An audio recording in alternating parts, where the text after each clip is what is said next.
नमस्कार दोस्तों, एक बार फिर से स्वागत है आपका हमारे यूट्यूब चैनल करियर अपडेट में। दोस्तों, आज की इस वीडियो में हम लोग सहायक आचार्य से जुड़े संपूर्ण जानकारी को देखेंगे। इसके अंतर्गत हम लोग जानेंगे कि सहायक आचार्य का पद क्या होता है, इस पद में आने के लिए आपकी शैक्षणिक योग्यता क्या होनी चाहिए, एज लिमिट कितनी चाहिए सहायक आचार्य बनने के लिए, इसका सिलेक्शन प्रोसेस क्या होता है और हम लोग इसके सिलेबस तथा एग्जाम्स के रन को भी देखेंगे। तो वीडियो को शुरू करते हैं। सबसे पहले हम लोग सहायक आचार्य क्या होता है। सहायक आचार्य झारखंड सरकार के अंतर्गत संचालित होने वाले सभी प्राथमिक विद्यालय जहां क्लास 1 से लेकर क्लास 8 तक की कक्षाएं संचालित होते हैं, वैसे विद्यालय में कार्य करने वाले शिक्षक सहायक आचार्य के नाम से जाना जाता है। यह पद पहले सहायक शिक्षक हुआ करता था, बाद में नियमावली में संशोधन कर इस पद को सहायक आचार्य के नाम से जाना जाने लगा है। इसमें 2 प्रकार के शिक्षक की नियुक्ति होती है। पहला होता है आप इंटर प्रशिक्षित सहायक आचार्य और वहीं दूसरा होता है स्नातक प्रशिक्षित सहायक आचार्य। आइए अब हम लोग एक करके दोनों पदों में आवेदन करने के लिए शैक्षणिक योग्यता को जान लेते हैं। तो सबसे पहले हम लोग जानते हैं इंटर प्रशिक्षित सहायक आचार्य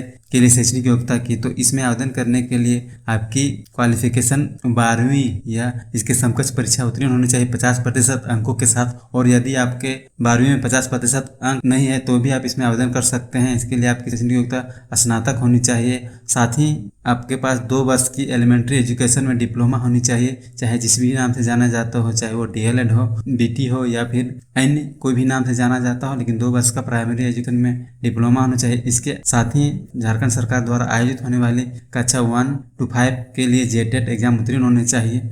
दूसरे पद यानी स्नातक प्रशिक्षित सहायक आचार्य के लिए शैक्षणिक योग्यता को देखते हैं। तो इसके लिए अभ्यर्थी की शैक्षणिक योग्यता संबंधित विषय में स्नातक होनी चाहिए। इसके साथ 2 वर्ष का एलिमेंट्री एजुकेशन में डिप्लोमा होना चाहिए या फिर BEd होना चाहिए। प्रशासनिक योग्यता के साथ झारखंड सरकार द्वारा आयोजित 6 to 8 के JTET विषय उत्तीर्ण होना चाहिए संबंधित विषय के साथ। एक बात स्पष्ट करना चाहता हूं कि BEd वाले कैंडिडेट भी प्राथमिक में आवेदन कर सकते, लेकिन आपका सिलेक्शन होने के 6 महीने के अंदर आपको ब्रिज कोर्स करना पड़ेगा जो 6 महीने की होती है।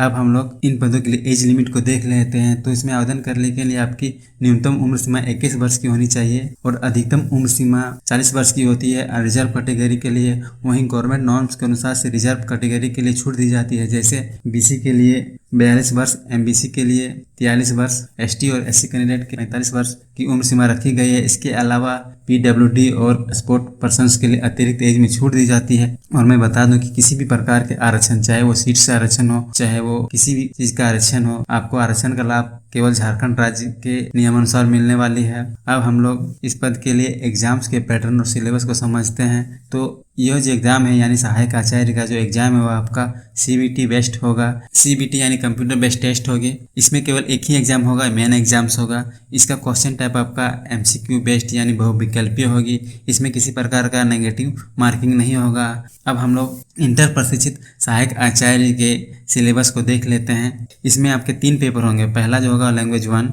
वह क्वालिफाइंग मार्क्स का होगा। इसमें आपको क्वालिफाई करने के लिए 30% अंक लाने होंगे। इसमें कुल 100 अंक होगा और इसके लिए 2 घंटे की समय दी जाएगी। वहीं दूसरा पेपर आपका लैंग्वेज 2 है जो ओरिजिनल लैंग्वेज होगा, 100 अंक की होगी, उसके लिए 2 घंटे की समय दी जाएगी। इसके बाद का जो पेपर है आपका पेपर 3, इसके 3 पार्ट्स होंगे। पहला पार्ट आपका GK एंड करंट अफेयर होगा जो आपको 50 अंक की होगी। उसके बाद का जो पार्ट है आपका यानी पार्ट B आपका सोशल साइंस की होगी जो 75 अंक की होगी, और पार्ट 3 आपका साइंस एंड मैथ का होगा जो 75 अंक का होगा। यानी पेपर 3 आपका 200 अंक का होगा और इसके लिए 3 घंटे की समय दी जाएगी।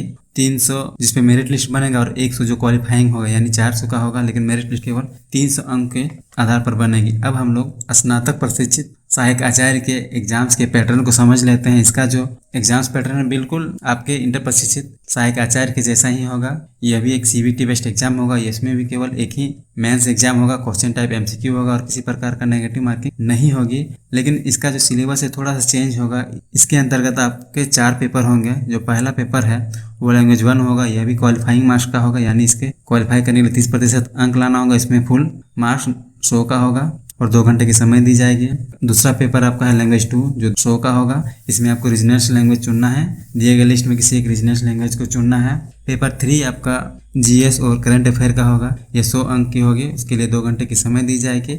उसके बाद का जो चौथा पेपर है वह आपका ऑप्शनल पेपर होगा, जिसमें आप अपने सब्जेक्ट के अनुसार से चुन सकते हैं। इसके 3 ब्रांच होंगे, जैसे मैथ और साइंस, सोशल साइंस और लैंग्वेज। यह कुल 180 नंबर का होगा। यानी कुल मिलाकर आपका नंबर कितना हो गया 100, पेपर आपका 2 हो गया, पेपर 3 100 का और पेपर 4 180 का, यानी मेरिट आपका 380 पर बनेगा और 100 मार्क्स जो है वो क्वालिफाइंग का होगा, इसमें 30 अंक लाना होगा आपको। सिलेबस और एग्जाम पैटर्न हम लोगों ने देख लिया और इसकी कंप्लीट जानकारी जानना चाहते हैं तो आप हमारे ऑफिशियल वेबसाइट पे जा सकते हैं जो है careerupdate.in। वहाँ के माध्यम से आप प्रत्येक सेक्शन के सिलेबस को देख सकते हैं। अब हम लोग जानते हैं कि यदि आपकी नियुक्ति सहायक आचार्य के रूप में हो गई, यानी किसी भी पोस्ट में हुई, चाहे इंटर प्रशिक्षित तक प्रशिक्षित की हो, तो आपकी सैलरी कितने मिलने वाली है। तो यदि आपकी नियुक्ति इंटर प्रशिक्षित सहायक आचार्य के रूप में होती है तो आपकी वेतनमान लेवल 4 का होगा, जो आपका 25,500 से लेकर 81,100 की होगी। और यदि आपकी नियुक्ति स्नातक प्रशिक्षित सहायक आचार्य के लिए होती है तो इसमें आपको लेवल 5 का वेतनमान मिलने वाली है,